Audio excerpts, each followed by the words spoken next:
everybody. Welcome back to Ordinary Adventures. Today we are in Burbank, California in an old Bed Bath & Beyond because they have an exhibition for the Joel Magee Disneyland collection. This is over 6,000 items. It's the largest privately owned collection of Disney parks memorabilia in the world. It has vehicles, animatronics, posters, ride props, signage, vintage souvenirs, and we're gonna check it out. Why don't you come with us on this adventure?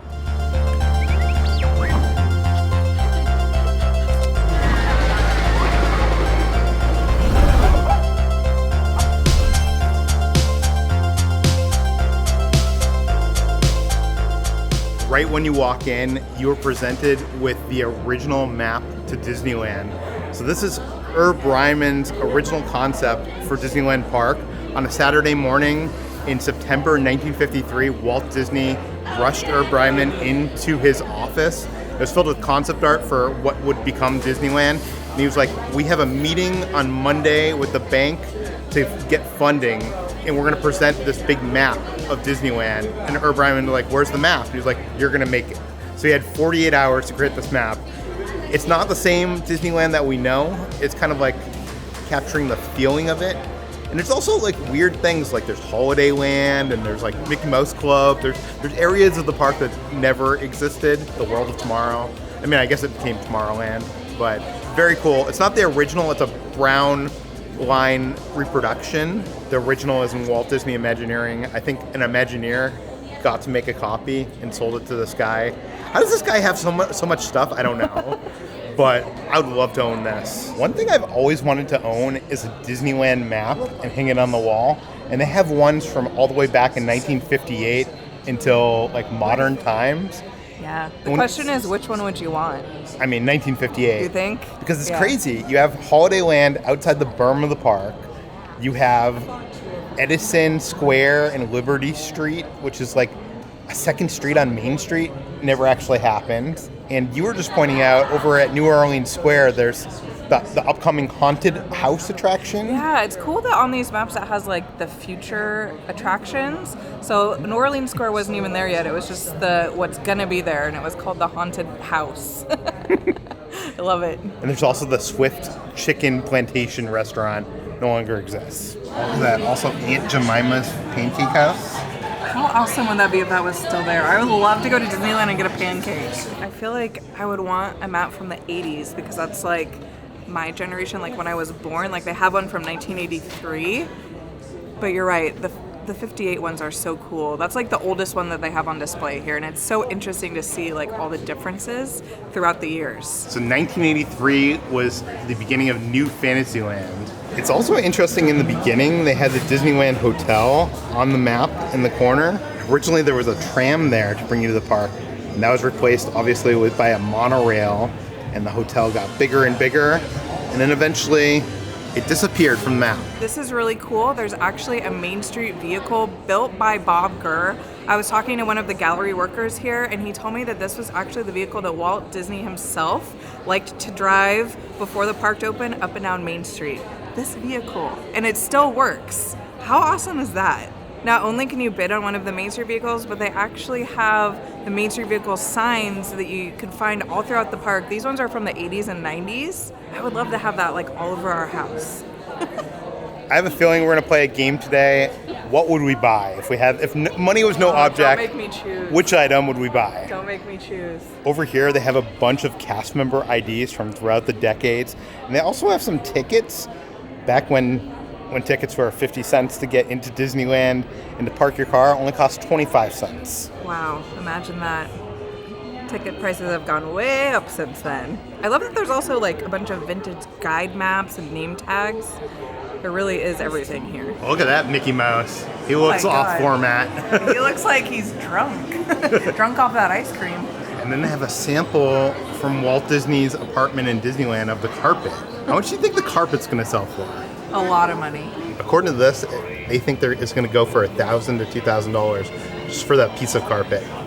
Piece of carpet that you hang on the wall. One of the things I like is that it's not just props and stuff from Disneyland, it's also like memorabilia.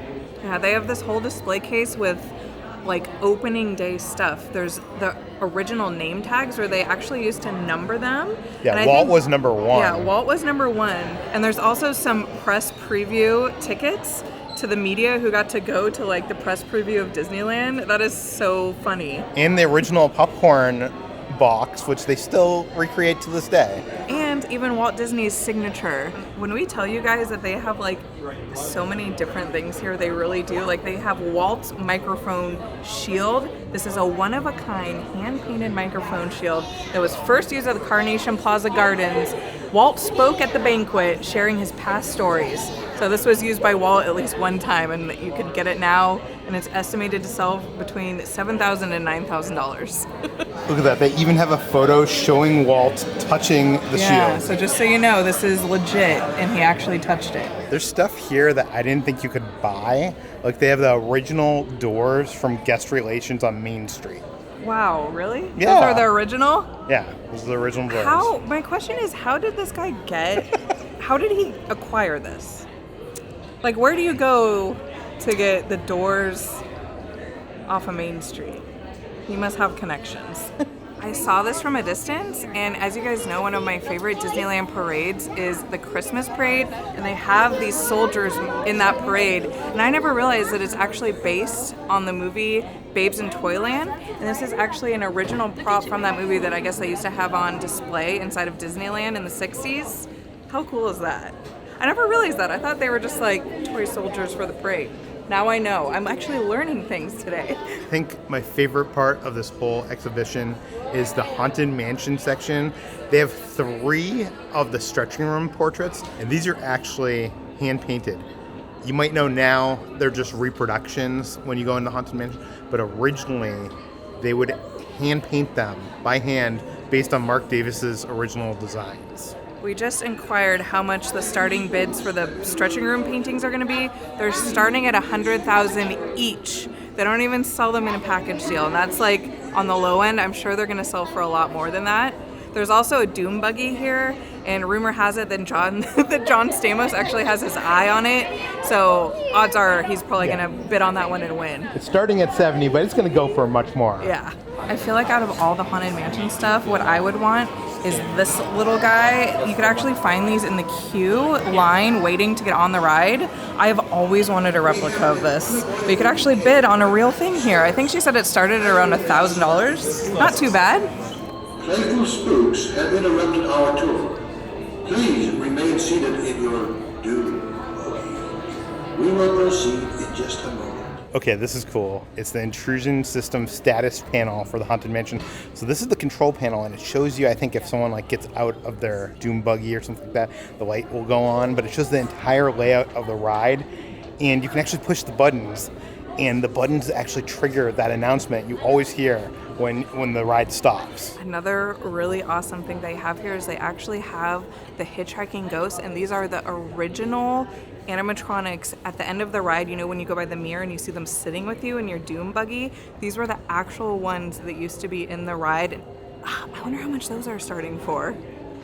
My guess is like $500,000. You can push a button and they Yeah, go through. you push a button and they do like the whole spiel, and they like start moving, and it's very creepy. Don't try to hide for a silly spook. It's by your side. Follow you home. Hurry back, and don't forget your death certificate. Beware of hitchhiking ghosts.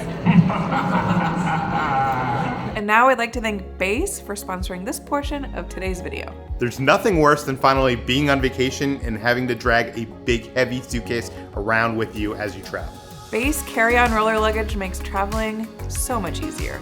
And not only that, they look super fashionable. Base recently released a new colorful line called the Sherbet Collection, and we are obsessed. We love this collection so much that we had to get them. One of the reasons we love Base is because the bags have a ton of features that make traveling more effortless. Each of the bags has a super comfortable cushioned handle, and the 360-degree gliding wheels makes getting around the airport, it like glides like butter.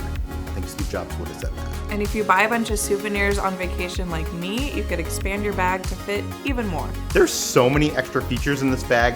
Even on the handle, there's a weight indicator to tell you if you're over the limit. Right now, Base is offering our viewers 15% off your first purchase when you go to basetravel.com/ordinary. Right now, go to basetravel.com/ordinary for 15% off your first purchase. That's BEIS travel.com/ordinary. And now, back to our adventure. Look at this. This is a rare poster. It's for Progress Land, which was from 1964 and 1965 New York World Fair. Oh, is this where Carousel of Progress first debuted? I think. Yes, it was. Yeah, because this is like the Carousel of Progress building. Wow. Man, if I could transport back in time, I would go back to the 1964 World Fair and see this. Can you imagine your mind being blown at that time? Like, the future, they wear VR headsets. I'm betting a lot of people think that those after dark events that they do are something new, but it's actually been something happening for quite some time. Even I'm learning new things. Did you know that there was no attraction posters at Disneyland when the park first opened in 1955? They came later in 1956. 17 different posters appeared. And posters are something that they still do to this day. Whenever there's a new ride or a new attraction, they make an attraction poster for it, and you can find them when you're walking into Main Street in the little tunnels walking in. And when they produced the posters, they produced them in runs of 200. And for some rides, like 20,000 Leagues Under the Sea, which had 20 colors, more complex, they only did a single run. But other rides that were more popular, obviously over the years, there's hundreds of copies. 800, 1,000. This guy has so many classic attraction posters. Which one would you want if you could buy one? Oh my god, I have to pick just one? I think my favorite one probably is the Carousel of Progress one. Just because that's our favorite ride. Yeah. But it's hard to choose. They're all so awesome. Well, some of the ones that were on the Disneyland train, I've never seen before. Yeah, there are a lot of ones here that I've never seen before, and he has many variants of the same thing. Yeah. That just say slightly different things on them. Rocket to the Moon. I think that one just looks classic, even though I've never seen it before. Whenever we're in Universal Orlando in the tribute store, we always show you the Moldorama machines. These used to be in almost every museum, and they even had them in Disneyland. This is an original Moldorama from Disneyland. They even have an example of the Goofy it makes. I wonder if it still runs, because that would be cool to have this in your house, and then whenever you have parties and you have guests over, they can make their own Goofy. Yeah, only 25 cents. Not a bad deal. Imagine buying this replica of a Disneyland mailbox and putting it outside your house to have the mailman put the letters in. Peter, I found your new bucket hat. They have all sorts of different Disneyland hats that have been sold over the years. I think the most horrifying is that Donald Duck. Or Pinocchio. This could be yours for only $200. They're even auctioning off window displays here. Check out this awesome one for the Main Street Electrical Parade. How cool would this be displayed in our house? Listen, I know we're making jokes. I know, and I think the starting bid is really expensive, but it's so cool. I want it. It's so cool. Look at it. It's incredible. This place is in a Bed Bath & Beyond, so there's so much stuff. And you'll just be casually walking, and you'll look up, and you'll be like, oh, there's a sign from the Jungle Cruise boats. It was just hanging from the ceiling. I almost missed it. Well, apparently at the Disneyland Hotel, I never saw this, but they used to have this thing called the Disneyland Safari Adventure Boats. It was a coin-operated thing where you got to remote control these little tiny replicas of the Jungle Cruise boats, and you pass them by stuff, and stuff interacted with it. And they actually have one of them for auction here. So this is the canoe cast member outfit, and our friend Chris used to wear it. I used to row canoes at Disneyland. This is what I would wear. It's Did you have to wear that hat? You have to wear the hat. Even in the hot summer day? You could roll these sleeves up. Yeah. Terrible tan lines. If you got wet at all, this would just stain your legs or feet orange. The moccasins were awful to wear, but Does not look comfortable for that job at all. Not outside. In the corner, they have this animatronic skeleton from the great movie ride. It was from the Egyptian temple scene. And on the base of it, it says Great Moment, which made me think that the base was repurposed from Great Moments Mr. Lincoln, but then we just learned that the Great Movie Ride was originally going to be called Great Moments from Movies, sponsored by Sears, and then Sears pulled out, and then they renamed it to the Great Movie Ride, which is a better name for a ride, in my opinion. So the Disney Imagineers, when they're designing new rides, they have to make models of what the ride is going to look like. It's like a layout of the ride, and there's one here from the Indiana Jones ride, and this is an actual model, but the Imagineer took it home and he made it into a fully functional board game. So now it's like a board game and it's the model. Peter, I know like this is something that you would love. The question is, did he ruin history or did he make it better? I think he made it better because now you could actually play a game. Olé! It's showtime! In the tiki room, in the tiki room, all the birds and the flowers grow. Tiki room, in the tiki room.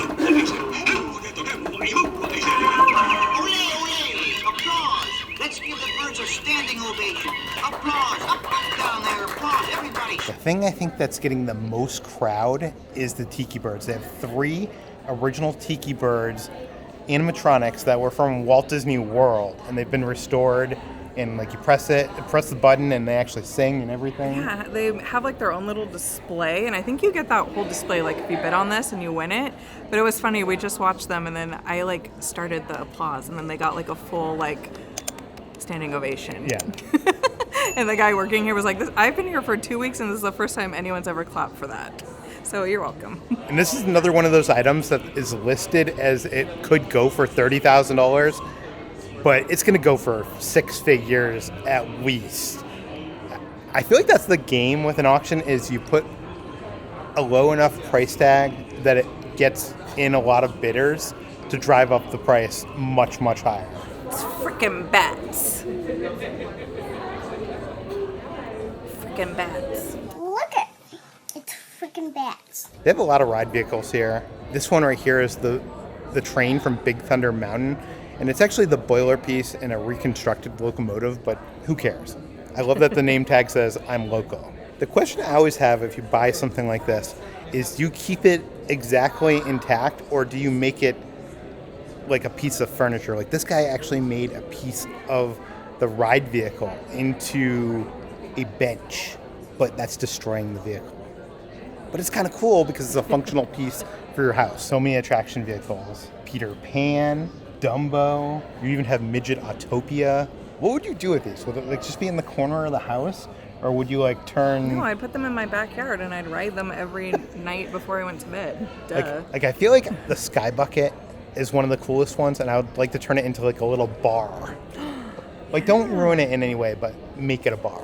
Yeah, good idea. Or maybe like a little breakfast milk. There's so much stuff here that they don't even know what all of it is. So they have an original animatronic that was part of the World's Fair, and they think might have been in Carousel of Progress, might have later been used in Pirates of the Caribbean as like one of the dancing, singing pirates, but they don't know. They just know it's an animatronic created by... It's really old. Yeah. It's a really old animatronic, and it actually does have 2 eyes, but one of them got damaged on a shipment here. I think it's just funny that he just has like one eye staring at you. This guy has such obscure stuff in his collection. You could even get a lily pad from the Blue Bayou, framed. I absolutely love maps of Pirates of the Caribbean. There's like one at the front of the attraction that is just amazing. But here they also have the original painting for the 30th anniversary plaque that is in front of Pirates of the Caribbean. And they also have a head of a monkey from Fantasmic. That's awesome. Yeah. That's awesome. I love that he's like neon. I love that so much. It's not creepy at all. Not creepy at all. I feel like I am a fake fan because I didn't even know they had a Captain Oh my Hook's god, there's Galley. even blood. There's blood on the sign. Is that what that's supposed to be? I think so, because it's dripping down and then his hook is... I mean, Ew, that's that is fantastic design. Pirate Ship Restaurant? But where was it? So they used to have a Chicken of the Sea pirate ship restaurant, yeah, and I it heard was about renamed in the 60s, yeah. So this was in Fantasyland. Is it stupid of me that I would love to like have this hung up on the wall? Like, I don't know why I would want that, but I don't know. How much do you think this is going to go for? It says here $1,000 to $2,000. There's no way that this just goes for $1,000 to $2,000. And the coolest Fast Pass Plus sign goes to the Twilight Zone Tower of Terror. So this must have been, if it was Fast Pass Plus, this must have been the one at Disneyland. Yeah. What was this? Is this an actual... It's the lobby elevator indicator. So we've now reached It's a Small World, and here's an original model by Raleigh Crump based on the Mary Blair painting for the exterior of It's a Small World. And this is what it could have looked like. This was a color sample. Yeah, that is definitely a lot more colorful and a lot more weird than what we actually got. There's also a bunch of original It's a Small World props from inside the ride. I've always loved the hula girls because they always look like they're like spazzing out. We might not be able to afford the whole figure, but maybe we can afford the head. Probably not. Some of the things here were not actually created for Disneyland. This model of the Matterhorn was created by an Imagineer reconstructing the Matterhorn. I love that it has the monorail, has all the little bobsleds. You can even see the sky buckets going through the Matterhorn. Yeah, this is a one-of-a-kind model. But he just made it in his spare time, apparently. It's awesome. Crazy. The one thing that I've always wanted to own from a Disney park is a Disney park trash can. Me too. I think it's hilarious that these trash cans each have a sign saying, please do not use for trash, because, you know, we're all Disney fans. I was like tempted to like throw something away. Oh my god, earlier I totally almost threw something away, and then I was like, wait, I'm not at Disneyland. You could even bid on the little devil creatures from Mr. Toad's Wild Ride, the best part of that ride. They even have the devil himself. They're so bright. They're such a much brighter color. Maybe because like in the ride they have like black light on them, so they got to be a little bright. But I love them, those little devils. So I'm gonna be honest with you guys. We came here a few days ago, not expecting the film, and then we were just so blown away by this exhibit that we're like, we need to come back and capture this on film for all the people that can't make it to this exhibit, because it's just so incredible. So much Disney history here. So they don't only have stuff from Disneyland here, there's also stuff from Walt Disney World, like this sign from Alien Encounter. I personally never got to go on this ride, but I've heard that it is one of the scariest Disney rides that ever existed. And I've watched like YouTube videos on it, and if I was a kid going on that ride, it looks so scary. And this right here is the ride vehicle that you'd be locked into. They like lock you in. And you'd be terrorized. Yeah, I think this later got turned into like a Stitch ride, which I've also never done. But if I could go back in time and do one ride, it would be this one. This is what Tomorrowland used to look like. America the Beautiful? Mm-hmm. Oh, and there's the old Circle Vision. Mary Blair. I don't know. I honestly never thought that Mary Blair painting belonged in Tomorrowland. It's kind of a weird fit for Tomorrowland. Adventures Through Inner Space. Look at the People Mover, Adventure Through Inner Space. I missed the Carousel of Progress. Now we got the DVC lounge there. In case you're wondering, they do have some Star Tours costumes on display here as well. How these end up in the public, I don't know. Maybe a cast member quits and ends up having it in his bag and then sells it to some rich dude. And now it's in an auction. So one of the ride vehicles here is actually an original ride vehicle from Space Mountain, and the panels on the side glow in the dark. So when this ride first came out, I guess it glowed in the dark. Does it do that now? I feel like it doesn't. This one, I think the starting bid is around like $8,000. I have a feeling this is going to go for a lot more than that. That's a cool sign. And a not-so-hidden Mickey there. They have a mermaid from 20,000 Leagues Under the Sea, and this mermaid is the stuff that, like, nightmares are made out of. Or at least her face is. They have the old control panel for the 20,000 Leagues ride from Walt Disney World. And it's cool to see how, like, rudimentary this is and how there's, like, just, like, little switches to open the hatch and the forward, or I don't know what this control panel actually does, but it's cool. They actually have the captain's chair and control panel from a Walt Disney World Mark IV red monorail. And this has the complete control panels, everything from the microphone to the narration button, horn, lever for accelerating. You can see it all. It's crazy that someone like removed this from a monorail and made it into a display piece. This crate was from the Egyptian scene in the Great Movie Ride. And it's just so funny how, like, when you see these props up close, you can see how delicate and how, like, you know, they're just like made out of particle board. I I think we found our favorite thing in this whole exhibit. It's this audio animatronic of Figment, an actual animatronic from Journey into Imagination. Yeah, you can see his wings actually move. He has a custom bass that actually plays music from the ride, and it says it's going to go for like $6,000 to $8,000. I don't think so. I think this is going for like six because figures. I'm going to bid on it, and I'm going to bid $10 million. So no one else has a chance.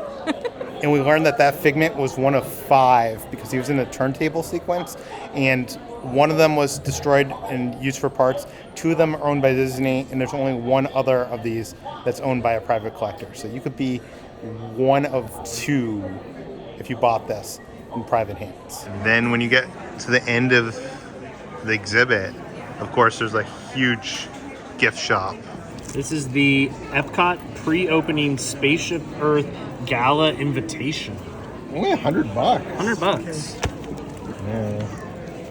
Look at that. Pre-opening booklet. That is cool. That is How much is really, that? really cool. 50. You need that. That's actually really cool. I love the artwork on The artwork. From what? $200. From 1982. The most ugly booklet for Kitra's favorite pavilion. Yep. Don't judge a book by its cover, Peter. Wow. We found one that's for the other parks, and there's a lot of Tokyo Disney stuff in here. Like this looks, I think, like a churro thing that they put a churro in. Oh. Festival Japan. Tokyo Disneyland logo. Wow. What's this? Tokyo Disneyland Opening Day Guidebook. Oh, That's the guidebook? Wow. I want to know what's inside. Summer Splash. Oh, so they were even doing like water events back then. Yeah. Wow. 2010. grand opening dedication invitation. Wow. Pick one, Chris. You can't have them all. I want them all. If you want to see us look at more one-of-a-kind items, check out our video from the Mandalorian behind the scenes exhibit. It was super cool. We want to say thank you to some of our Patreons. That includes Kent, Tiffany, Bailey, and Velcro Kid. Thank you guys so much. Thanks for watching, guys. We'll see you on the next adventure.